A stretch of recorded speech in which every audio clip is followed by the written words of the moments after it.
Hi friends, आज आपण बनवणार आहोत फ्लॉवर बटाट्याची सुकी भाजी। तर वेळ न घालवता रेसिपीला सुरुवात करूया। तर इथे मी 2 बटाटे चिरून घेतलेले आहेत आणि पाव किलो फ्लॉवर त्याचे अशा प्रकारे उभे काप करून घेतलेले आहेत। इथे मी कढईमध्ये थोडंसं तेल घालून घेणार आहे। सर्वप्रथम तेल हलकसं गरम झालेलं आहे। आता याच्यामध्ये आपण अर्धा चमचा जिरं, त्याचबरोबर पाव चमचा हिंग घालून घ्यायचा आहे। जिरं आपलं थोडंसं तडतडल्यावर आता याच्यामध्ये आपण एक उभा चिरलेला कांदा, कढीपत्ता, लसूण आणि आलं जे आपण ठेचून घेतलेलं होतं ते यामध्ये घालायचं आहे आणि छानपैकी आपण याला परतून घ्यायचं आहे। जर तुम्हाला मिरचीवरची भाजी आवडत असेल तर तुम्ही फोडणीमध्ये मिरची सुद्धा घालू शकता। कांदा आता परतून घेतलेला आहे मी साधारण 2 मिनिटं। आता याच्यामध्ये आपण फ्लॉवर आणि बटाट्याचे काप घालून घेऊया आणि ते सुद्धा एकदा व्यवस्थित परतून घेऊया। फ्लॉवर आणि बटाटा परतून झाल्यावर आपण याच्यावर थोड्या वेळासाठी झाकण ठेवायचं आहे। थोड्या वेळाने आपण हे झाकण काढून घ्यायचं आहे आणि भाजी एकदा आपण परतून घ्यायची आहे।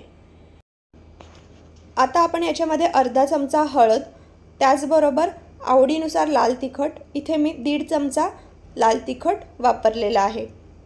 त्याचबरोबर 1 चमचा धना पावडर आणि अर्धा चमचा गरम मसाला घालून घ्यायचा आहे आणि तो भाजी बरोबर व्यवस्थित मिक्स करून घ्यायचा आहे। आणि आता आपण याच्यामध्ये चवीनुसार मीठ घालून घ्यायचं आहे आणि भाजी एकदा परतून घ्यायची आहे। आणि आता आपण भाजीवर झाकण ठेवायचं आहे आणि वाफेवर आपण ही भाजी शिजून द्यायची आहे। इथे थोडंसं मी झाकणावर पाणी ठेवलेलं आहे आणि हे गरम झालेलं पाणी आपण यामध्ये थोडंसं घालून घ्यायचं आहे, म्हणजे आपली भाजी करपणार नाही।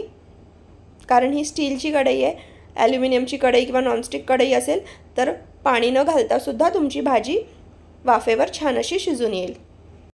तर आता आपण भाजीमध्ये थोडासा लिंबाचा रस घालून घेणार आहे। यानी छान अशी चव येते भाजीला। लिंबाचा रस नसेल तर तुम्ही टोमॅटो, आमचूर पावडर यांचा सुद्धा वापर करू शकता। आता आपण यावर कोथिंबीर घालून घेऊया।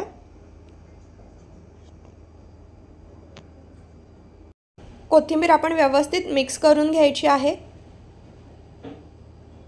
आणि आता आपण याच्यावर झाकण ठेवून फक्त 2 मिनिटं हे वाफून घ्यायचं आहे आणि गॅस बंद करायचा आहे।